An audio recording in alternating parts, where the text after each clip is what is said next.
Olá, senhoras e senhores, Rogério Belpino aqui uma vez mais com esse 10º episódio do podcast História de Curitiba com Rogério Belpino. 10º episódio que eu realizo e que fecha, segundo uma definição própria, a primeira temporada desse podcast. Graças a Deus consegui chegar no 10º episódio, alguns mais longos, 20, 30 minutos, outros mais curtos, uns 10 minutos aí. Enfim, mas são 10 episódios que eu fico muito contente em chegar nessa marca, né? Gostaria de tê-los feito de maneira mais constante lá no começo, quando eu me propus fazer isso, em março de 2023, mais ou menos. Foram realizados esses episódios de maneira mais constante, né? Semanalmente, né? Essa era a minha intenção. Mas tantos outros compromissos vieram, até por causa do crescimento dos meus perfis nas redes sociais, né, relacionados à história de Curitiba, às aulas passeio, enfim, tantas pesquisas, tantas coisas foram acontecendo que não consegui produzi-lo com mais intensidade. Mas, enfim, chegamos aqui, mesmo de maneira irregular, estamos aqui nesse momento. E eu defino agora que é fechado, então, essa primeira temporada, né, do podcast, com 10 episódios redondinhos aí, né, que nos trouxeram vários aspectos sobre a nossa história, né, algumas personalidades, alguns lugares, ruas, edifícios históricos, praças, enfim, né, e de maneira bem pincelada, né, de maneira até muito resumida, né, que nos proporciona aí todo esse formato para entender mais a nós mesmos, né? A gente fala que gosta disso que eu faço, desse formato que eu faço, porque eu insiro ali uma trilha sonora, às vezes eu dou uma carregada na questão mais dramática, por assim dizer, na narrativa e tudo mais, né? Como arte educador que sou, gosto muito de trabalhar elementos artísticos também, e fazer o nosso imaginário fluir, né, a partir da história que se conta. Acredito que isso faz a gente ter ainda mais afetividade, com a história na qual nós ouvimos, né? Enfim, todos nós gostamos de boas histórias, né? Nós lemos livros, assistimos filmes, peças de teatro, contamos histórias e gostamos de ouvir pessoas contarem histórias, porque a história faz parte da gente, né? E quando ela é bem contada, fica melhor ainda, né? Enfim, né? Então é isso, e olha, só mais um recado antes de começar na história propriamente dita, né? Vou continuar com uma segunda temporada desse podcast, sim, né? Haverão alguns episódios que vão ser colocados, postados, né, nas redes sociais que vocês costumam consumir por aqui, esse meu produto, né? Enfim, Spotify, YouTube, né? Mas tem novidades chegando também, né? Tem novidades chegando, e para quem está escutando depois dessa data, talvez já até saiba, né, o que eu inventei aí, um ambiente propício para que a gente discuta a história de Curitiba, né? Mas não se preocupem, né? Vão ter episódios por aqui também, mas essa nova temporada, essa segunda temporada de maneira ainda mais intensa, ela vai estar em um outro lugar que logo vocês vão saber aí pelas minhas redes sociais, né? O que eu vou aprontar aí, né? Coisa nova, né? Logo eu informo aí, tá bom? Vamos lá então, né? Vamos começar na história de hoje, que eu quero continuar uma coisa, né, que eu comecei, vamos dizer assim, no episódio passado, e tem muita coisa para dizer aqui hoje também. Vamos lá comigo. Bom, no episódio passado, né, para quem já escutou, se você não escutou ainda, eu recomendo, ouça primeiro esse episódio passado, depois vem aqui, né? Ou termine esse aqui, depois vá para lá, que ainda assim vai fazer sentido. Nós começamos a falar sobre as nossas lindíssimas ruínas de São Francisco de Paula, que fica no Alto São Francisco, né, na Praça João Cândido, né? Bom, ali eu discorri sobre a sua história, o que são essas ruínas, né, que são ruínas de algo que não foi desmanchado, né, mas algo que não terminou de ser construído, né, que era para existir ali a igreja de São Francisco de Paula, né, E começou a construção das ruínas lá no início do século XIX ainda, né?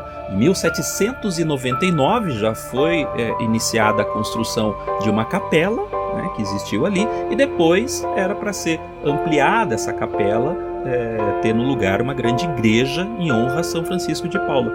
Então ia ter uma igreja lindíssima ali naquele alto, né? E ela não foi terminada, né, por uma série de questões, né? E a capela ficou ali durante o século XIX todo, né, até que foi demolida para a construção do Belvedere. Enfim, essa história está bem detalhada, como eu disse no episódio anterior, né? Mas o que acontece? É um lugar riquíssimo em informações históricas, em lendas, em questões até misteriosas, por assim dizer, né? Tem uma aura mística até no lugar, né, que remonta ainda a nossa vila de Nossa Senhora da Luz, lá ainda do século XVIII, né? E nas minhas pesquisas eu acabei encontrando muitas informações interessantes. Não quer dizer que essas informações, né, foram encontradas por mim, né? Não, foram, na verdade, já pesquisadas, né, por outros historiadores, pesquisadores, arqueólogos, né, mas eu, que sou um amador da história, né, que amo a história, não tive ainda contato com elas, né? E como minha intenção aqui é sempre, a partir do que eu pesquiso, aproximar esse conteúdo todo do público de uma maneira geral, foi o que eu fiz aqui, né? Acabei pensando, eu tenho que compartilhar isso aqui com a galera aí, né, com a minha audiência, porque são assuntos muito, muito interessantes da gente pensar a nossa Curitiba ainda do século XVIII, olha só, 1700 e pouco, né? Pensando aí, né, quantos anos atrás já, né, quantos séculos atrás isso já.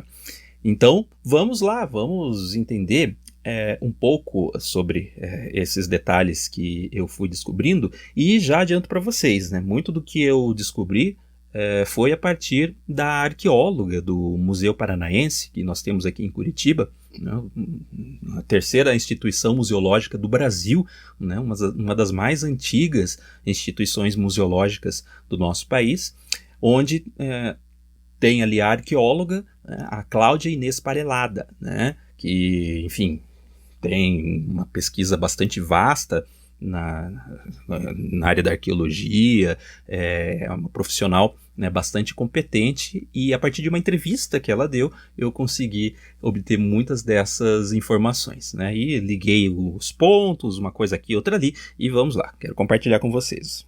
Eu quero começar aqui trazendo informações relacionadas à atividade de arqueologia que a própria Cláudia Inês Parelada realizou ali no Alto do São Francisco, naquele morro, né, onde estão as ruínas, onde está o Belvedere, onde está a Praça João Cândido de uma maneira geral, que nos traz muitas informações, né, sobre o que foi ali aquele lugar, né, nas décadas, séculos que nos antecedem, né.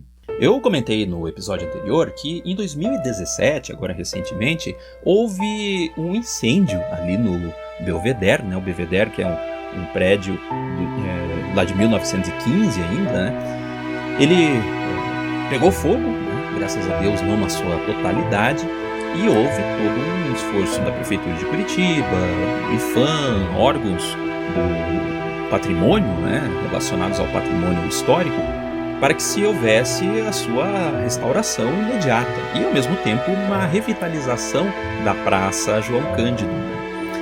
E isso aconteceu. E o que aconteceu de bastante interessante, também já deixei um tanto mais sinalizado no episódio anterior, é que quando estavam fazendo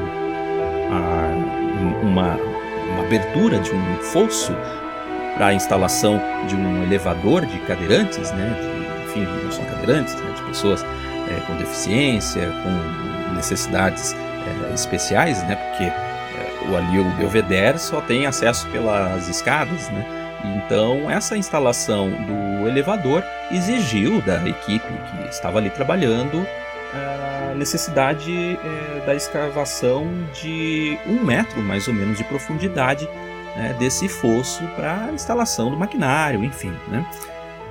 A Cláudia Inês Parelada, ela informa então que o que aconteceu é que a Secretaria de Cultura, no setor de patrimônio, entrou em contato com ela, né, para entender, olha, será que há uma necessidade de entendimento, de estudo da área ali, relacionado a, enfim, a possibilidades de se encontrar, né, vestígios históricos e tudo mais, né? A arqueóloga, então, que tinha grandes esperanças de encontrar algo ali, sim, né, por causa de histórias já no passado, de situações semelhantes, ela, claro, falou sim, vamos lá e vamos, né, pesquisar, averiguar o local, né. Foi feita então uma escavação, né, uma pesquisa no local, e segundo ela, no próprio lugar onde há o fosso do elevador, em menos de 15 minutos, né, de trabalho ali, já se pôde encontrar, né, ossadas humanas, né? Então, isso, lógico, acendeu aí um interesse imenso, né, dos pesquisadores em relação ao que foi encontrado naquela região. Para se entender o porquê foram encontradas essas ossadas ali, nós temos que entender que ali existia a Capela de São Francisco de Paula no século XIX e havia esse costume de sepultar os corpos dentro das capelas, dentro das igrejas, né? Tanto no solo e às vezes mesmo nas paredes, né? Isso é um costume do Brasil todo, e se nós olharmos em várias partes do mundo, segundo a tradição católica, a igreja, né, sendo um templo, um lugar sagrado, né, portanto o corpo ali sepultado está dentro de um lugar santo, né? Enfim, e ali a Capela de São Francisco de Paula não foi diferente, né? Muitos corpos foram sepultados ali, e sabe-se até mesmo o corpo do seu benfeitor, né, daquele que iniciou a construção da capela, o português Manuel Gonçalves Guimarães, que eu conto, né, no episódio anterior um pouco da história dele. Lá no século XIX houve uma tentativa de tornar o Alto do São Francisco um local para que se fosse instalado um cemitério público de maneira oficializada, já que se sepultavam corpos ali, né, enfim, de crianças não batizadas, por exemplo, né? Então não era ainda um lugar oficializado para essa prática, né? Isso tudo acontecia, como eu disse, dentro das igrejas. A igreja matriz era assim, a igreja da ordem, né? A igreja do Rosário, também ali a Capela de São Francisco de Paula, mas esse lugar, né, com um cemitério propriamente dito, não havia ainda em Curitiba, né, e foi então feita essa tentativa de se tornar ali o lugar oficial para isso, né. Bom, chegaram até a levar, como se dizia, carradas de pedras ali para o Alto São Francisco, né, onde começou-se a fazer uma determinada estrutura de limitação para onde seria feito então esse cemitério, né, mas ele não se deu, né, por uma série de questões, enfim, acabou que não foi concluído esse projeto ali, né. A tentativa de se colocar um cemitério ali naquela região vem muito ao encontro das políticas higienistas da época, né, principalmente as que o Dr. Oswaldo Cruz encabeçava, relacionadas às tentativas de contenção de epidemias, né, de proliferação de doenças, porque, por exemplo, corpos que eram sepultados dentro das igrejas faziam, né, todo um ambiente, contribuía para que se fossem propagadas doenças como a febre amarela, né, a varíola, né, enfim, então isso era um sério problema, né, e até que foi então obrigado, né, a partir de meados do século XIX, a instalação de cemitérios propriamente ditos fora dos ambientes dos templos católicos, né, para que isso fosse de fato contido, né. Foi então que foi criado o cemitério São Francisco de Paula, o cemitério municipal São Francisco de Paula que nós conhecemos, que existe até hoje, é o mais antigo de Curitiba, né? E olha só, né? São Francisco de Paula, né? O cemitério não aconteceu ali, ao lado da capela, oficialmente dizendo, mas ele foi transferido para um pouco mais à frente, né? Uma região também alta, né? E levou o nome, né, do São Francisco, do santo ali da região, né? Então é uma curiosidade bastante interessante que nós vemos, né, nesse aspecto da própria nomenclatura do cemitério, né? Então aquelas ossadas encontradas pelos arqueólogos faziam parte dessa primeira configuração do cemitério que existia ali, né? Então nós temos a informação da arqueóloga Cláudia Inês Parelada que foram encontradas ossadas referentes, segundo as pesquisas de laboratório, a 4 corpos distintos, né? Mas também foram encontrados cerca de 500 dentes, né? Ou seja, de vários outros corpos, né, também ali naquele mesmo local, né? Isso tudo ali nessa região onde o elevador estava sendo instalado e também, enfim, onde há o deck já logo ao lado do Belvedere, que nós vemos hoje ali, um deck de madeira, né? Então toda uma região que foi sendo escavada ali por um trabalho que ela realizou por cerca de 3 meses, né? E no qual foi possível, né, se encontrar esses vestígios todos. Segundo a arqueóloga, uma dessas ossadas pode pertencer ao próprio Manuel Gonçalves Guimarães, né? Aquele que fez a primeira capela e que tinha a vontade de erigir a igreja de São Francisco de Paula ali no local. Enfim, ele morreu também em 1815, né, logo após o término da construção da capela, e foi sepultado ali naquele mesmo local. Uma coisa muito interessante é que naquele lugar foram encontrados também muitos vestígios de vidro, né, de material relacionados ao vidro, como garrafas de champanhe, de louças, de perfumes e frascos de remédios, de janelas, né? Parece que bastante cacos de janelas diferentes, enfim, né? Tudo provavelmente relacionado às construções que existiram ali. E até mesmo apareceram, segundo a arqueóloga, vestígios dos povos da pré-colonização ainda, né? Os povos indígenas G, que costumavam habitar as regiões mais altas. Então, isso prova que ali, aquele local da Praça João Cândido hoje, né, foi um local onde os povos indígenas G estiveram por ali, né? Muito interessante, né? Nós imaginarmos isso e vemos que isso é algo muito mais concreto do que se costuma dizer, né?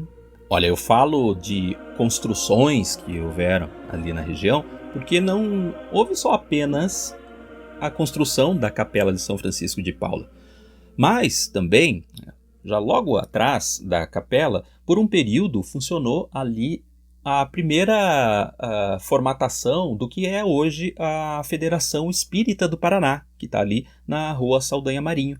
Houve o complexo edificado deles ali que funcionou por um bom período, né, naquela região, né, ali mesmo no meio de onde hoje existe a praça, né, ficava a sede da hoje, então, Federação Espírita do Paraná. E outra coisa que começou a ser construída ali, mas também não terminou, foi algo relacionado à abolição da escravatura. Após essa data, 1888, no Brasil todo, nós sabemos, muitas associações começaram a ser criadas por esses ex-escravos para que houvesse auxílio mútuo entre eles, uma vez que não houve nenhum tipo de política de inserção desses ex-escravos na sociedade, né? Enfim, então para que houvesse um auxílio mútuo mais eficaz, né, essas associações foram sendo criadas e ali, né, foi começada a construção de uma associação para mulheres negras, né, exatamente ao lado da capela de São Francisco de Paula. Só que essa construção ela não foi finalizada ali, né, porque logo depois das fundações já feitas e tudo mais, e há registros fotográficos disso, a prefeitura de Cândido de Abreu já teve a intenção, né, de desapropriar toda a região para criação da praça e para que se fosse construído o Belvedere. Então, o que ele fez? Ele permutou, né, esse terreno tanto com a Federação Espírita, quanto com essa associação das mulheres negras, com outros locais na cidade para que eles construíssem, né, as suas construções e lá terminassem, né? Essa associação, ela se chamava Clube 28 de Setembro, né, por causa da lei do ventre livre, né, de 28 de setembro de 1871. Olha, quanto às ruínas de São Francisco, e ele permanecia ao lado do Belvedere, é muito interessante a gente ver que houve muitas tentativas de prefeitos de demolir de vez as ruínas, de tirá-la dali, né? Algo, enfim, antigo, que não tinha beleza alguma, segundo a visão da época, né? Então, teve, até pela Câmara de Vereadores, algumas iniciativas para que isso fosse feito e nunca se deu a cabo a essa questão. Quando o Cândido de Abreu estava construindo o Belvedere, muito curioso que os trabalhadores começaram a demolição, né, das ruínas, mas começaram também a encontrar ossadas ali naquela região, né, e até mesmo para a própria construção do Belvedere, né, ossadas essas, como eu já disse, relacionadas ao antigo cemitério e à própria capela. E esses trabalhadores se negaram a continuar com o trabalho, né, porque foram vendo aquilo, enfim, penso eu, pensando em profanação, né, de túmulos ou algo relacionado a, sei lá, né, superstições, etc. Enfim, vai saber o que passava na cabeça deles. E o Cândido de Abreu, né, de um modo bastante visionário até, e, enfim, para tentar resolver essa situação, ele decide deixar as ruínas ali naquele lugar, deixá-las intocáveis, né, servindo então as ruínas como um monumento do passado, né, que se desse um contraste visual com esse monumento que representava a modernidade, o futuro, que era o Belvedere, né, instalado ali naquela região, né. O Belvedere, inclusive, que foi criado para ser já um observatório astronômico da Faculdade de Engenharia, né, relacionada à Universidade do Paraná, né, depois à Universidade Federal do Paraná. Então, esse paralelo, né, entre o antigo relacionado às ruínas, algo bem poético até, né, em contraponto com um local, né, de ciência, de modernidade, enfim, de progresso, né? Interessante, não? Ainda sobre a capela de São Francisco de Paula, é muito interessante a gente ver que o santo, né, a imagem do santo que ali permanecia, que ela existe até hoje, na igreja de São Francisco de Paula, que hoje está na Saldanha Marinho, esquina com a Desembargador Mota, essa imagem lá do século XIX, ela era muito invocada pelos fiéis que subiam ali o Alto São Francisco frequentemente para celebrar, né, ritos devocionais ao santo. Era muito invocado o São Francisco de Paula quando Curitiba passava por dificuldades de seca, né? Enfim, de estiagens muito grandes, e era muito curioso que se relata que chovia quando isso acontecia, né? Quando ele era invocado, quando o santo era colocado nas ruas para a procissão, a chuva de fato vinha, né? Muitos sabem que ali no Alto do São Francisco existe o Palácio Garmater, um palácio grande que foi construído pelo Júlio Garmater, que tinha ligação com a atividade de criação de gado, de venda de carnes, açougue, enfim. Uma hora eu vou fazer um episódio de podcast específico para contar a história da família Garmater, enfim, que é bem curiosa, bem interessante também, né? Aquele palácio que hoje abriga o Museu Paranaense, ele já foi palácio do governo também, do governo do estado, né? Já foi sede do governo do estado do Paraná.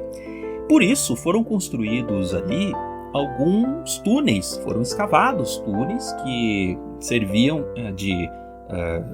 de fuga, né? De facilitação de fuga para políticos, isso no período das guerras, né? Depois dos anos 40 também, para que eles pudessem sair dali por esses túneis e chegassem, né, enfim, em outros lugares depois da rua, atravessando a rua ali à frente, né? Foi daí, muito possível, que surgiram então essas lendas, né, da possibilidade da existência dos túneis no Alto do São Francisco, né? Enfim, eu sinceramente nunca vi esses túneis, nunca vi imagens da existência desses túneis, né? Mas dizem aí os historiadores e a própria arqueóloga que eles existem.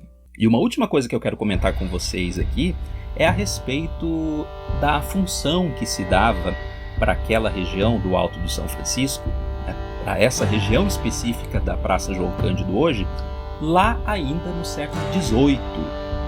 Ou seja, lá para o início dos anos 1700, 1720 até 1780 mais ou menos, né? Aquela região era utilizada, pasmem, olha só, informação muito interessante, era utilizada, né, como lugar de enforcamento da vila de Nossa Senhora da Luz dos Pinhais. Era o lugar chamado de Alto dos Enforcados, ou seja, o método de punição, o método de aplicação da justiça que naqueles tempos idos eram bastante frequentes. Então, aquela região alta, né, era também uma parte para receber, por assim dizer, né, os viajantes que vinham dos Campos Gerais. Até hoje, né, quando nós chegamos na cidade de Curitiba, para quem vem de Ponta Grossa, enfim, pela BR-277, né, e vai adentrando a cidade em direção ao centro, né, chega ali naquela região do Alto do São Francisco, né? Então, na época também isso funcionava, principalmente relacionado aos tropeiros, aos viajantes de uma maneira geral, né? Então ter essa área de enforcamento já numa das entradas da cidade era um recado bastante eloquente, né? Dizendo, olha, você está entrando no lugar, né, numa vila onde a lei prevalece, né? Pois é, né? Tempos idos, hein? Então, vocês percebem, por meio desses detalhes todos, do entendimento da história, das ruínas, o quanto essa região do Alto do São Francisco, exatamente ali onde estão as ruínas, onde está a Praça João Cândido, né, tem uma aura de mistério, de sacralidade, né, que relaciona as práticas da Igreja Católica, a Capela de São Francisco de Paula, o próprio São Francisco que era invocado nos períodos de seca e atendia a população. Por outro lado, esses cemitérios, esses sepultamentos que eram ali realizados, e antes ainda, né, no século XVIII, como eu acabei de dizer, os enforcamentos, né, as mortes que aconteciam ali. A gente passa pelo lugar agora e fica imaginando, né, pessoas ali penduradas naquele local, né? E depois a própria Federação Espírita do Paraná, né, que se instala ali também, né? E todas essas questões relacionadas às lendas que foram surgindo, né, ao longo dos anos, ao longo do tempo naquela região, como as lendas dos túneis, que eu acabei aqui de relatar um dos porquês dela ter sido difundida, né? E há mais lendas, como nos conta Júlio Perneta, no final do século XIX, uma lenda que era bastante difundida ali, que era relacionada com um choro de crianças que podiam ser ouvidos nas ruínas nas noites de sextas-feiras. Tinha que ser à meia-noite, passando ali pelas ruínas era possível ouvir esse choro, né? E aquele que passasse ali tinha então, ao ouvir esses choros, chamar o Manuel, né, ou a Maria, para que a criança chorosa acalmasse. Manuel seria então uma referência ao Manuel Gonçalves Guimarães, né, aquele que construiu a capela, e Maria foi sua filha, também bastante importante na cidade na época, na vila na época, que foi sepultada na igreja matriz. Outra lenda ainda é que se via em noites de lua cheia a cauda de uma serpente gigante que aparecia ali naquela região do Alto do São Francisco. Essa mesma serpente que tinha a cabeça que dava lá na igreja matriz. Enfim, há lendas da aparição de um frei muito importante que ali na capela de São Francisco trabalhou, né, que sempre aparecia também a população em momentos difíceis na vila. Enfim, tantas outras lendas e histórias que vão compondo esse imaginário, né, e vão trazendo para nós essa aura de misticismo que impera ali na região, até hoje. Então é isso, pessoal. Olha quanta história, quantos detalhes, né? Poderia discorrer muito mais sobre eles aqui, mas não quero me delongar tanto. Ia trazer essas questões assim de maneira mais resumida até para mostrar o quanto um único lugar na nossa cidade de Curitiba, né, carrega tanto significado, tanta história, né, um lugar tão antigo, né, relacionado aos nossos tempos, né, e que muitas vezes a gente passa por ali hoje e mal percebe isso tudo, não conhece isso, e até de forma natural, né, não conhecer, já que essas histórias, infelizmente, não são tão divulgadas assim, né? Pelo menos é uma opinião minha. Eu vejo que essas histórias eu mesmo não as conhecia, muitas delas, né? Acabei de dizer aqui para vocês isso, né? Então, olha aí, né? Voltar os nossos olhos para a nossa própria história é entendermos a nós mesmos, o nosso próprio passado, né? A nossa constituição, né? A nossa formação social, enfim, né? Por que nós pensamos assim, por que nós agimos hoje como agimos, né? O que nós devemos evitar, o que nós devemos fazer e continuar e preservar, né? E por aí vai, né? E nos entender de uma maneira geral, né? Isso é muito saudável, né? Nós estamos o tempo todo em busca do entendimento de nós mesmos, né? E a história é um elemento fundamental para isso. Bom, pessoal, espero que tenham gostado então desse episódio, né? Riquíssimo em detalhes, né? Poderia ficar aqui mais bastante tempo discorrendo a respeito, mas eu queria trazer isso assim de maneira até breve, né? Enfim, e mostrar para vocês o quanto nós temos de riqueza histórica na nossa cidade, seja de 200, 300 anos atrás, ou de uma história mais recente, anos 80, anos 90, até, né, que mostra muito de nós, né?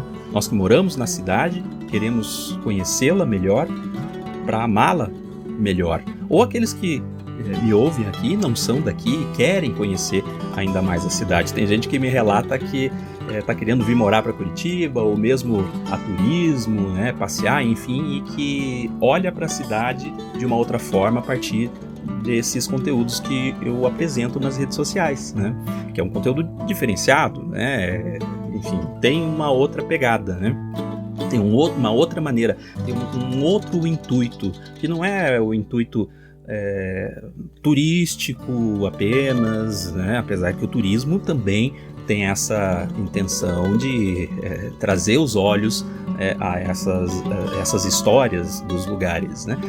Enfim, mas são características que eu me utilizo aqui, que o pessoal gosta bastante, né? Eu espero que a gente possa se encontrar aí logo no próximo episódio e nesse novo ambiente que eu tô criando, hein? Onde nós vamos poder nos aprofundar ainda mais nestes detalhes e conhecer a nós de uma maneira como vocês não viram ainda em outro lugar acontecer. Tá bom? Pessoal, um bom dia, uma boa noite, uma boa tarde para vocês, que tenham aí a bênção de Deus e nos encontramos no próximo episódio. Um abraço!